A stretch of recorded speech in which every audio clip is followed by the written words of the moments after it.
In the annals of history, Genghis Khan is a name that strikes fear, awe, and curiosity.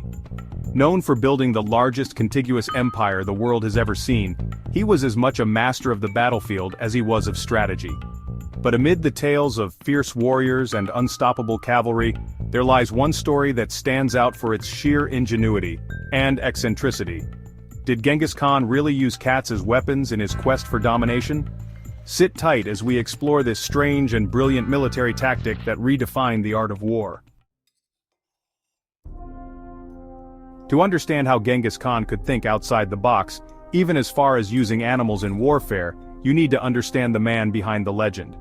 Born in 1162 as Temujin, Genghis endured an unforgiving childhood.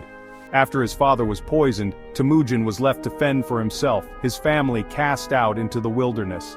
This brutal upbringing shaped him into a man of resilience, adaptability, and unparalleled cunning. By the age of 40, Temujin had united the warring Mongol tribes, transforming them into a disciplined and unstoppable force. He was proclaimed Genghis Khan, or universal ruler, and set out to conquer not just neighboring territories but the world itself. His empire would eventually stretch from China to Eastern Europe, covering over 24 million square kilometers. But how did he achieve such dominance? Through innovative tactics, psychological warfare, and as we'll see, some truly creative strategies involving cats and swallows. The Mongol army wasn't just a collection of fierce warriors, it was a well-oiled machine that combined speed, discipline, and strategy. The Mongols were expert horsemen, capable of traveling up to 100 miles in a day, a feat unheard of at the time. Their weapon of choice, the composite bow, was deadly accurate even at full gallop. But what truly set them apart was their ability to adapt to any situation. When facing nomadic tribes on open plains, they relied on mobility and precision. But when they encountered walled cities and fortresses, they turned to innovation. Siege warfare became a key part of their strategy, and this is where the story of the cats begins. The year was 1220. Genghis Khan had turned his attention to the Khwarezmian Empire, a wealthy and powerful state in what is now Central Asia. After a series of brutal campaigns, the Mongols laid siege to a city within the empire. The defenders were well prepared with high walls, strong gates, and ample supplies. A long and drawn-out siege seemed inevitable. But Genghis Khan wasn't interested in waiting. Instead of escalating the siege, he sent emissaries to the city with a peculiar demand: 1,000 cats and 10,000 swallows. Yes, you heard that correctly. Cats and birds. To the defenders, this must have seemed like a bizarre request, but fearing further destruction, they complied. Once the animals were delivered, Genghis Khan's army prepared their next move. They tied small, flaming pieces of cloth to the tails of the cats and swallows. Panicked by the fire, the animals instinctively ran or flew back to the places they knew best, the homes, barns, and nests within the city walls. The result was chaos. Fires broke out all over the city as the flames spread uncontrollably. Roofs caught fire, food stores were destroyed, and panic set in among the defenders. It wasn't long before the city was overwhelmed.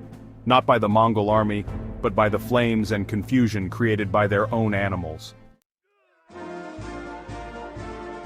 This tactic wasn't just about destruction, it was psychological warfare at its finest. Genghis Khan understood that breaking an enemy's spirit was just as important as breaking their defenses. By using the very animals that lived among them, he turned the city's own environment into a weapon. The defenders were no longer focused on resisting the Mongols, they were too busy trying to save their homes. As the fires raged, the Mongols moved in, taking advantage of the disarray. The city fell quickly, its defenses rendered useless by the chaos within. This wasn't the only time Genghis Khan used psychological tactics to his advantage. In other campaigns, he spread rumors of Mongol brutality to force cities to surrender without a fight. But the story of the cats and swallows stands out for its creativity and effectiveness. Interestingly, the use of animals in warfare wasn't unique to the Mongols. Throughout history, animals have been used as tools of war, from war elephants in ancient India to carrier pigeons in World War I. But few examples are as unconventional or as devastating as Genghis Khan's fiery feline strategy. Of course, this raises ethical questions. Genghis Khan's tactic, while effective, involved the suffering of animals. It's a stark reminder of the brutal realities of warfare in the 13th century, but it also highlights the lengths to which Genghis Khan was willing to go to secure victory. His ability to think outside the box was one of the reasons he remains one of history's most effective and controversial military leaders. So what can we learn from this strange tale of cats and conquest? It's a testament to the power of innovation and adaptability. Genghis Khan's use of unconventional tactics reminds us that sometimes the most unexpected tools can lead to the greatest victories. But it also serves as a reminder of the cost of war, not just for humans, but for all living things caught in its path. Let me know your thoughts in the comments. Was this tactic a stroke of genius or a step too far? And if you enjoyed this story, don't forget to like, subscribe, and hit the bell icon for more fascinating tales from history. This is ABZ, signing off from How, where history comes alive, one incredible story at a time.